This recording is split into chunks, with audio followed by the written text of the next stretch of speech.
रात के ठीक 1 बजे थे। डीएसपी रिया शर्मा अपने कमरे में गहरी नींद में सो रही थीं। तभी अचानक उनका फोन बज उठा। फोन की तेज घंटी से उनकी आंख खुल गई। नींद की हालत में उन्होंने कॉल उठाया। जैसे ही कॉल रिसीव किया, दूसरी तरफ से रोती हुई आवाज आई, दीदी, मेरे पति को कुछ गुंडे जबरदस्ती उठाकर ले गए हैं। आप कुछ कीजिए ना दीदी, मैं बहुत डर गई हूं। रिया घबरा गई। उन्होंने तुरंत पूछा, क्या कहा? अमित को गुंडे उठा ले गए? लेकिन कौन लोग थे और कब लेकर गए? फोन पर उनकी छोटी बहन कविता थी। वह रोते रोते बोली, दीदी, कल रात अचानक कुछ गुंडे हमारे घर में घुस आए। हम लोग सो रहे थे। उन्होंने गन निकालकर हमें धमकाया, मुझे कमरे में बंद कर दिया और अमित को जबरदस्ती उठा ले गए। जाते जाते बोल रहे थे कि अगर तुझे अपना पति चाहिए तो RS5 लाख लेकर आना, नहीं तो तेरा पति कभी वापस नहीं मिलेगा। उन्होंने दरवाजा बाहर से बंद कर दिया। अच्छा हुआ कि उन्होंने मेरा मोबाइल नहीं देखा, वरना मैं आपको फोन भी नहीं कर पाती। दीदी, मैं बहुत डर गई हूं, समझ नहीं आ रहा क्या करूं। रिया ने उसे ढांढस बंधाया और शांत लहजे में बोली, कविता, तुम अभी घबराओ मत, सब ठीक होगा। अभी रात का समय है, तुम थोड़ी हिम्मत रखो और आराम करो। सुबह मैं खुद आकर तुम्हें ले चलूंगी और हम थाने में जाकर रिपोर्ट लिखवाएंगे। कविता रोते हुए बोली, ठीक है दीदी, बस आप जल्दी आ जाना। रिया ने उसे भरोसा दिलाया और कॉल काट दिया। सुबह होते ही रिया जल्दी उठी। वह तैयार हुई और लाल रंग की साड़ी पहनकर कविता के घर पहुंची। कविता दरवाजे के पास बैठी इंतजार कर रही थी। जैसे ही दरवाजा खुला, दोनों बहनें गले लगकर रो पड़ी। कविता ने पूरी घटना फिर से विस्तार से सुनाई। रिया ने अपनी बहन को साथ लिया और तुरंत पुलिस स्टेशन राजभट की ओर निकल पड़ी। थाने में डेस्क पर इंस्पेक्टर सुरेश बैठा था। रिया अपनी बहन को लेकर उसके पास पहुंची और बोली, सर, ये मेरी बहन कविता है। कल रात कुछ गुंडे इनके पति अमित को उठा ले गए हैं और RS5 लाख की फिरौती मांगी है। आप लोग जल्दी से कार्रवाई कीजिए और उन गुंडों का पता लगाइए। इंस्पेक्टर सुरेश ने लापरवाही से कुर्सी पर बैठते हुए कहा, अच्छा, तो तुम्हारे पति को उठा ले गए हैं तो जरूर किसी वजह से ले गए होंगे। इसमें हम क्या कर सकते हैं? यह तुम्हारा मामला है, तुम ही सुलझाओ। और हां, अगर चाहती हो कि पुलिस जल्दी केस सॉल्व करे तो तुम्हें आज RS 15,000 देने होंगे, तभी मैं कुछ कर पाऊंगा। यह सुनकर रिया हैरान रह गई। उनके मन में गुस्सा भी आया और दुख भी कि एक पुलिस वाला इंसाफ की जगह रिश्वत मांग रहा है। उन्होंने संयम रखते हुए कहा, सर, यह बहुत गलत बात है। कानून में साफ लिखा है कि हर नागरिक को न्याय दिलाना पुलिस का काम है। अगर आप हमसे पैसे मांगेंगे तो यह सीधा अपराध है। हमें न्याय चाहिए, न कि रिश्वतखोरी। इंस्पेक्टर सुरेश भड़क उठा। वह गुस्से में बोला, तुम हमें कानून सिखाओगी? तुम्हें लगता है तुम्हें कानून हमसे ज्यादा पता है? ज्यादा जुबान चलाओ मत, वरना अच्छा नहीं होगा। इतना कहकर उसने गुस्से में एक जोरदार थप्पड़ रिया के गाल पर जड़ दिया। थप्पड़ लगते ही रिया के अंदर आग जल उठी, लेकिन उन्होंने खुद को काबू में रखा। उनकी बहन कविता डर के मारे कुछ नहीं बोली। रिया ने गहरी सांस लेकर कहा, आपने बहुत बड़ी गलती कर दी है इंस्पेक्टर। यह थप्पड़ आपको भारी पड़ेगा। आपने कानून का मजाक उड़ाया है, रिश्वत मांगी है और एक महिला अधिकारी पर हाथ उठाया है। मैं आपके खिलाफ रिपोर्ट दर्ज करवाऊंगी और आपको सस्पेंड करवा कर रहूंगी। इंस्पेक्टर और उग्र होकर बोला, इतनी औकात है तुम्हारी कि मेरे खिलाफ रिपोर्ट दर्ज कराओ? मैं चाहूं तो अभी तुम्हें और तुम्हारी बहन को लॉकअप में डाल सकता हूं। बेहतर यही होगा कि चुपचाप यहां से निकल जाओ, वरना अभी तुम दोनों पर झूठा केस डाल दूंगा। रिया समझ गई कि फिलहाल इस इंस्पेक्टर से कुछ कहना बेकार है। उसने कानून का गलत इस्तेमाल अपनी आदत बना लिया है। उन्होंने कविता का हाथ पकड़ा और कहा, चलो कविता, अभी यहां रहना ठीक नहीं है, लेकिन याद रखना, इस इंस्पेक्टर की असलियत सबके सामने आएगी और मैं इसे इसके किए की सजा दिलाकर रहूंगी। दोनों बहनें भारी मन से वहां से निकल गईं। रिया के मन में अब केवल एक ही संकल्प था, अपनी बहन के पति को छुड़ाना और भ्रष्ट इंस्पेक्टर को सस्पेंड करवाना। दोनों बहनें घर पहुंची। घर पहुंचते ही माहौल थोड़ा शांत हुआ ही था कि अचानक कविता के मोबाइल पर कॉल आया। फोन उठाते ही उधर से वही खौफनाक आवाज गूंजी, अगर अपने पति को जिंदा वापस चाहती हो तो RS 1 लाख लेकर तय जगह पर आ जाना, वरना उसका चेहरा आखिरी बार भी नहीं देख पाएगी। कविता डर के मारे कांप रही थी। तभी पास बैठी रिया ने इशारे से उसे समझाया, बोलो कि ठीक है, लेकिन कहां आना है?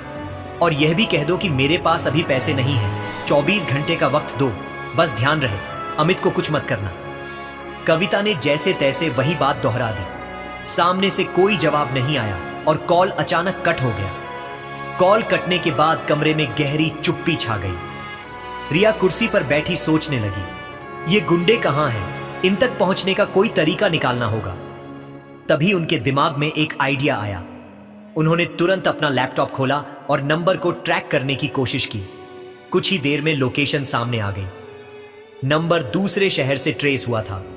रिया को अकेले वहां जाने में खतरा लग रहा था। उन्होंने ठान लिया कि पुलिस की मदद लेकर ही जाना सही होगा। वह तुरंत थाने पहुंची, लेकिन वहां जाकर पता चला कि इंस्पेक्टर सुरेश घर जा चुका था और एसओ भी किसी काम से बाहर थे। रिया ने ड्यूटी पर खड़े हवलदार से पूछा, इंस्पेक्टर सुरेश और एसओ रोहित कहां हैं? हवलदार बोला, मैडम, इंस्पेक्टर तो घर चले गए और एसओ साहब अभी अभी किसी काम से बाहर गए थे। इतने में ही दरवाजे से एसओ रोहित अंदर आते दिखाई दिए। उन्होंने डीएसपी रिया को देखते ही सलाम किया और पूछा, मैडम, आप यहां, सब ठीक तो हैं?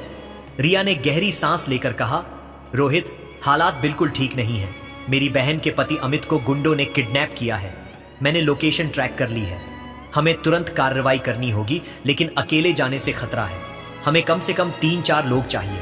रोहित ने बिना देर किए हामी भर दी और 2 हवलदारों को साथ लिया।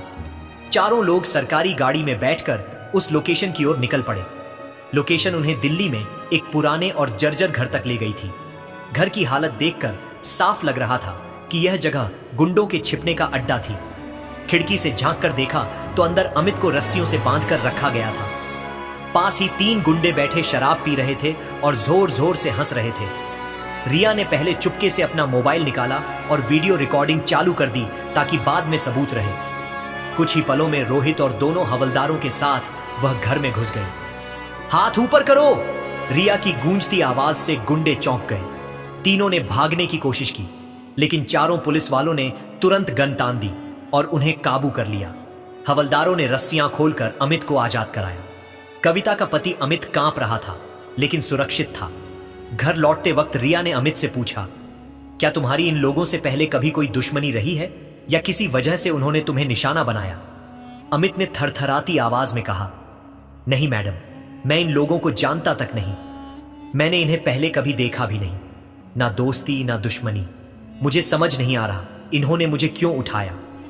रिया ने अमित को भरोसा दिलाया, अब चिंता मत करो, ये गुंडे कानून के शिकंजे में हैं, तुम्हें कोई नुकसान नहीं होगा। गुंडों को थाने लाकर लॉकअप में बंद कर दिया गया। रिया जानती थी कि असली लड़ाई अब शुरू हुई है। अपनी बहन के पति को बचाने के साथ साथ भ्रष्ट इंस्पेक्टर सुरेश को बेनकाब करना भी उतना ही जरूरी था।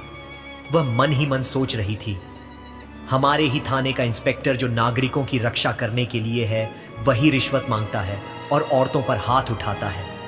अगर इसे सबक नहीं सिखाया गया तो यह ना जाने और कितने लोगों का शिकार करेगा। रिया ने ठान लिया था कि अब सुरेश को उसके किए की सजा जरूर मिलेगी। अगले ही दिन सुबह उसने योजना बनाई। वह इस बार हरे रंग की सलवार सूट पहनकर तैयार हुई। बाहर से देखने में एक साधारण औरत लग रही थी ताकि कोई शक न करे। उन्होंने अपना मोबाइल चुपके से ऑन किया और रिकॉर्डिंग चालू कर दी। धीरे धीरे कदम बढ़ाते हुए वह थाने पहुंची। इंस्पेक्टर सुरेश पहले से ही मौजूद था। जैसे ही उसकी नजर रिया पर पड़ी, वह भड़क उठा, तुम फिर से आ गई? लगता है तुम्हें अंदर होने का बहुत शौक है। समझ में नहीं आता एक बार कहां है कि यहां तुम्हारी रिपोर्ट नहीं लिखी जाएगी, फिर क्यों आती हो? रिया शांत स्वर में बोली, सर, मैं तो बस इतना चाहती हूं कि मेरी बहन के पति अमित के केस की रिपोर्ट लिखी जाए। आपसे हाथ जोड़कर निवेदन है, कृपया कार्रवाई कीजिए। इंस्पेक्टर और गुस्से से चिल्लाया, तू बहुत अकड़ में बोल रही है। यहां कोई रिपोर्ट नहीं लिखी जाएगी, और अगर ज्यादा बोलती है तो यहीं तुझे अंदर डाल दूंगा। ज्यादा पंख निकल आए हैं, इन्हें तोड़ना ही पड़ेगा। यह कहते हुए उसने फिर से गुस्से में एक जोरदार थप्पड़ रिया के गाल पर जड़ दिया। थप्पड़ की चोट ने रिया को तकलीफ दी, मगर इस बार उसने एक शब्द तक नहीं कहा। उसका पूरा ध्यान सिर्फ रिकॉर्डिंग पर था। अंदर से जल रही थी, लेकिन ऊपर से बिल्कुल चुप रही। वह धीरे से बस इतना बोली, सर, आप जो कर रहे हैं वह कानून के खिलाफ है और मैं इसके खिलाफ कार्रवाई करूंगी। इतना कहकर वह चुपचाप थाने से बाहर निकल गई। घर पहुंचते ही उन्होंने अपने मोबाइल की रिकॉर्डिंग चेक की। पूरा सबूत साफ साफ उसमें कैद था। रिश्वत मांगना, धौंस जमाना और थप्पड़ मारना। रिया ने बिना देर किए वह रिकॉर्डिंग सीधे एएसपी ऑफिस भेज दी। कुछ ही देर में एएसपी का फोन आया। उनकी आवाज सख्त और गुस्से से भरी हुई थी। रिया, मैंने सब रिकॉर्डिंग सुन ली है। ये इंस्पेक्टर सुरेश ने बहुत बड़ा अपराध किया है। एक नागरिक के साथ ऐसा बर्ताव अस्वीकार्य है और ऊपर से वह खुद एक पुलिस अफसर पर हाथ उठाता है। इसे किसी भी हालत में बख्शा नहीं जाएगा। हमें तुरंत कार्रवाई करनी होगी। रिया ने दृढ़ आवाज में कहा, जी सर, मुझे भी यही लगता है कि जब तक इंस्पेक्टर अपनी वर्दी में है, न्याय का मजाक उड़ता रहेगा। इसे सस्पेंड करवाना ही पड़ेगा। एएसपी ने हामी भरते हुए कहा, तुम्हारा सबूत पक्का है। अब सुरेश की गिनती के दिन खत्म हो चुके हैं। एएसपी ऑफिस में माहौल गंभीर था। रिया द्वारा भेजी गई रिकॉर्डिंग सबूत की तरह सबके सामने रखी गई थी। एएसपी ने अपने ऑफिस के टेबल पर हाथ मारते हुए कहा, यह इंस्पेक्टर सिर्फ कानून तोड़ ही नहीं रहा, बल्कि पुलिस विभाग की बदनामी भी कर रहा है। हमें तुरंत एक्शन लेना होगा। एएसपी ने तुरंत डीएसपी रिया को अपने ऑफिस बुलाया। रिया आई तो एएसपी ने उनकी तरफ देखते हुए कहा, रिया, तुमने बहुत हिम्मत दिखाई है। तुम्हारी वजह से हमें पक्का सबूत मिला। अब कानूनी प्रक्रिया के तहत इसे अंजाम देंगे। एएसपी ने उसी दिन एक डिपार्टमेंटल इंक्वायरी कमेटी गठित कर दी। 3 वरिष्ठ अधिकारियों की टीम को आदेश मिला कि वे रिकॉर्डिंग और गवाहियों के आधार पर इंस्पेक्टर सुरेश के खिलाफ रिपोर्ट तैयार करें। कमेटी ने रिया का बयान लिया, फिर थाने के उन सिपाहियों से भी पूछताछ की जो उस दिन मौजूद थे। सभी ने माना कि इंस्पेक्टर अक्सर गुस्से में नागरिकों से बदसलूकी करता था। कमेटी ने 2 दिन के भीतर अपनी रिपोर्ट एसपी को सौंप दी। रिपोर्ट में साफ लिखा था, इंस्पेक्टर सुरेश ने महिला नागरिक रिया के साथ अभद्र व्यवहार किया। रिपोर्ट दर्ज करने से मना किया, जो कि आईपीसी की धारा 166 के अंतर्गत अपराध है। एक महिला पर हाथ उठाया, जो कानूनी और विभागीय दोनों दृष्टि से गंभीर अपराध है। रिश्वत और धमकी देने की प्रवृत्ति भी रिकॉर्डिंग में स्पष्ट रूप से सामने आई है। एसपी ने रिपोर्ट पढ़कर तुरंत आदेश जारी किया। इंस्पेक्टर सुरेश को तत्काल प्रभाव से निलंबित किया जाता है। जांच पूरी होने तक वे किसी भी प्रकार की ड्यूटी पर उपस्थित नहीं रहेंगे। विभागीय और कानूनी कार्यवाही दोनों एक साथ चलेंगी। आदेश साइन होते ही थाने में हड़कंप मच गया। हवलदारों ने खुद सुरेश को बुलाकर सस्पेंशन ऑर्डर सुनाया, लेकिन मामला यहीं नहीं रुका। एसपी ने साथ ही कहा, केवल सस्पेंशन काफी नहीं है, यह मामला आईपीसी की कई धाराओं में आता है। धारा 34 से महिला पर हमला, धारा 146 कर्तव्य पालन से इनकार और धारा 323 मारपीट। इसलिए इसे गिरफ्तार भी किया जाएगा। एसपी के आदेश पर पुलिस की एक अलग टीम सुरेश के घर पहुंची और उसे औपचारिक रूप से गिरफ्तार कर लिया गया।